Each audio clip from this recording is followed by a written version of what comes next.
Gestão do conhecimento aplicada a novas formas de fazer comunicação será tema de um dos painéis do KM Brasil e também deste podcast.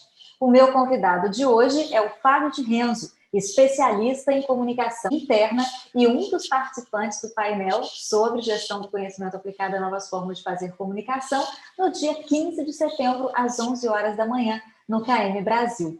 Olá, Fábio, obrigada pela sua participação.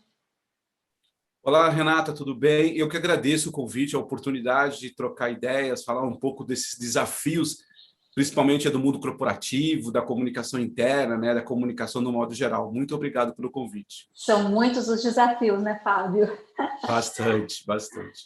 Fábio, para começar, eu quero abordar com você o seguinte ponto. Difícil a gente encontrar, né, uma empresa que aí, nos últimos tempos, não introduziu pelo menos uma nova ferramenta ou uma nova forma de fazer comunicação.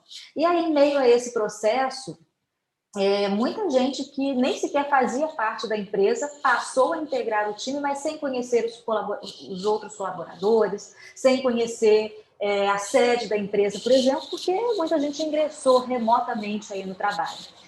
Você que tem contato com realidades de diferentes empresas, que panorama você nos traz em relação à comunicação, a essas novas formas de se comunicar corporativamente? Então, Renata, é uma pergunta muito interessante. Eu converso, como você comentou, eu tenho muitos contatos com as empresas, a gente atende algumas empresas, outras a gente conversa, e confesso que essa foi uma pergunta que eu fiz, tanto para o funcionário quanto para o gestor. E realmente tem um número até grande. Muitos funcionários foram contratados e não conhecem, inclusive, seu gestor pessoalmente. E muitos gestores contrataram, né, funcionários também, vários segmentos, que não conhecem. Então, esse é o primeiro olhar que é importante a gente entender, né, que é uma nova realidade, uma nova conexão. Então, quando você fala comunicação, o que mudou, você tem primeiro, acho que a gente tem que assim, talvez dividir em dois aspectos. Tem a questão da tecnologia, né? A tecnologia facilitou demais essa relação na nossa comunicação.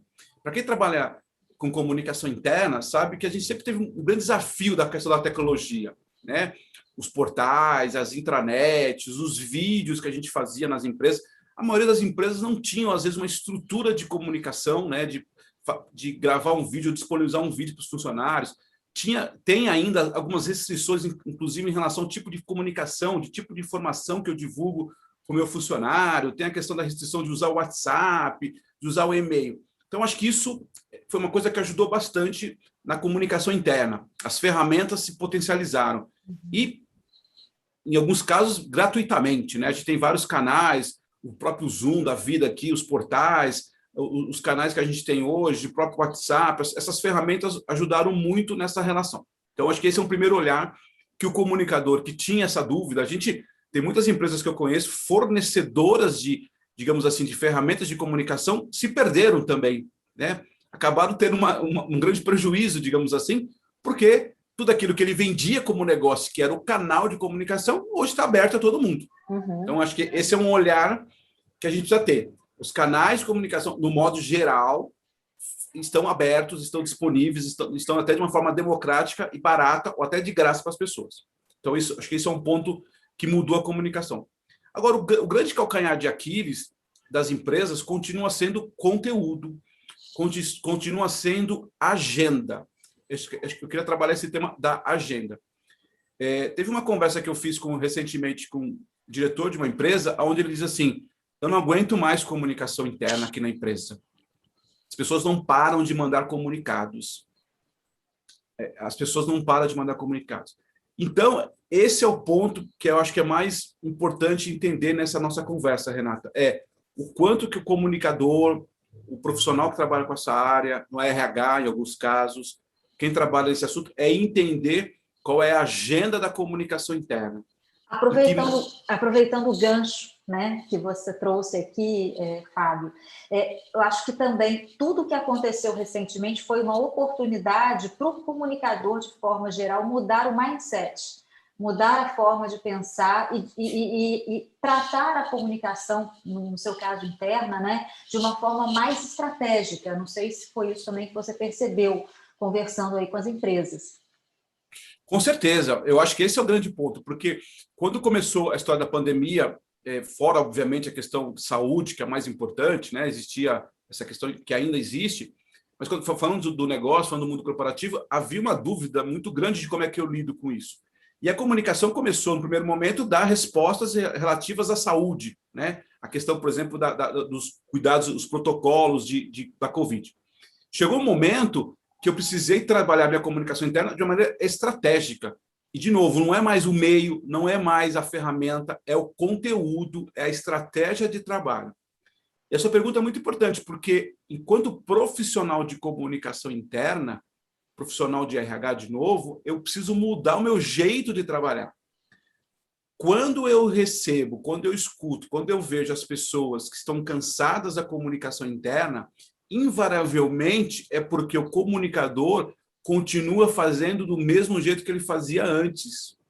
Uhum. E quando a gente tem uma relação virtual, uma relação online, a gente precisa mudar isso. Então, quando eu falo estratégia, a sua pergunta é importante, o comunicador, tinha uma coisa que a gente falava já há muito tempo atrás, e agora, mais do que nunca, existe um valor que é eu preciso conhecer as minhas pessoas. Eu preciso entender claro que não no detalhe, mas eu preciso entender no meu grupo de funcionários como é que está essa relação em casa, por exemplo. Saber que horários, que momentos. Você deve ter visto aí, tem algumas empresas que estão mais avançadas, que elas fecharam alguns horários, por exemplo, na hora do almoço não marca reunião, na hora do almoço é para fechar para a reunião, é para fechar para o almoço. Então, quando eu digo a estratégia da comunicação, é entender essa rotina, é entender em que momento. Porque, assim, sendo bem sincero, não é mais das 8 às 18. Sim. Aí entra uma outra questão também, né, Fábio? Entram questões aí como empatia, como adaptabilidade, como respeito, uma comunicação mais humanizada, que tem muita relação também com a liderança. Se a liderança não comprar isso, se a cultura da empresa não se adaptar a essa nova forma de ser, que não é só no remoto, é no presencial também, não vai funcionar, né? Acho que são detalhes muito importantes que vieram com mais força agora, nesse período. Não tenha dúvida. Agora, tem uma coisa muito importante que a gente esquece, que a sua fala é importante. Se eu não tinha feito isso no presencial, não vai me resolver no virtual. É verdade. Talvez até piore. Provavelmente piore. Se a minha relação com você, enquanto líder ou enquanto subordinado com você, se a minha relação já não era bem organizada no presencial, não vai melhorar no virtual. Não vai. Eu preciso restabelecer essa conexão. Então, em alguns momentos, há um pequeno engano de achar que no virtual a gente vai se acertar. Não vai se acertar. A gente precisa, em alguns casos, parar literalmente e entender como é que funciona. E aí você trouxe alguns elementos que, para mim, são fundamentais, que é empatia. Então, eu, enquanto profissional de comunicação, enfim, de RH, preciso entender as características dos meus colaboradores. Tem uma questão de humanidade, de humanização nas relações, inclusive na mensagem. Outro dia eu vi um negócio muito legal. E aí tem muito legal para refletir, né? E aí tem a ver com a sua fala do início. Imagina eu e você, Renata, que a gente já trabalhou juntos, a gente já se conhecia juntos, já entendia um pouco do seu jeito, e você dizia assim, Fábio, você manda um WhatsApp para mim, uma mensagem assim, Fábio, eu preciso daquele material até as 14 horas de amanhã. Uhum. Eu já conheço a Renata, eu já entendo a Renata um pouco de como é que ela trabalha, eu entendi. Imagina que eu não te conheço, a gente está há 2 a 3 meses trabalhando só virtual, e você manda para mim assim, Fábio, eu preciso daquele material para as 14 da manhã, para as 14 horas da manhã. Olha o que gera nisso. A forma como você comunica, né? A forma como você diz essa mensagem. Eu não sei se a Renata falou aquilo porque é o jeito dela falar, se ela está acelerada, se ela está com pressa, se ela está preocupada, se ela não confia no meu trabalho. Então, isso pode parecer uma coisa muito simples, mas quando você traz essa relação da humanização, que você falou que é muito importante, de novo, eu preciso repensar. E aí, o que eu acredito, quando você falou também em cultura, eu acredito, Renata, que não tem jeito. Se alguém conseguir uma outra ideia, por favor, nos ajudem. Mas é via liderança, é o papel do líder nesse processo. Sem dúvida. Quem tem credibilidade com a gente, quem gera credibilidade, eu deveria, é o líder. O comunicador, ele é um agente no meio desse caminho, ele é um intermediário desse meio do caminho. Mas quem engaja, quem motiva, quem leva a gente para os caminhos, quem, de uma certa forma, nos caminha para os projetos com sucesso ou não, são os nossos líderes.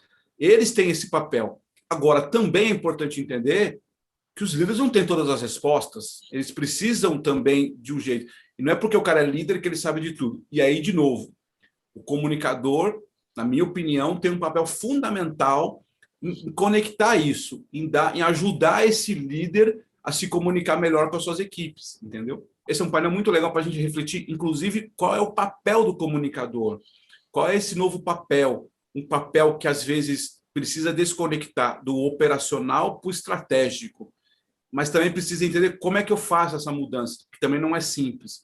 Então, a gente acho que é um painel muito interessante, Renata, para a gente discutir, inclusive, eu diria até um pouco desse perfil profissional, né? Como é que eu me encaixo nesse momento? As demandas estão aí, as oportunidades estão aí, as empresas estão com necessidade desse tipo de profissional. A gente precisa, na medida do possível, trazer essas reflexões e talvez trazer alguns conceitos, e talvez não, e trazer também alguns cases que possam elucidar nossa conversa, né? Com certeza, Fábio. Olha, mais uma vez, obrigada por essa prévia do painel que promete muito. Se você que nos ouve, nos escuta, quiser participar do KM Brasil, acesse o site kmbrasil.org, que este painel especificamente será realizado no dia 15 de setembro, às 11 da manhã. Mas o KM Brasil será realizado do dia 14 ao dia 16 de setembro. Confira a programação completa no site. Até a próxima conversa.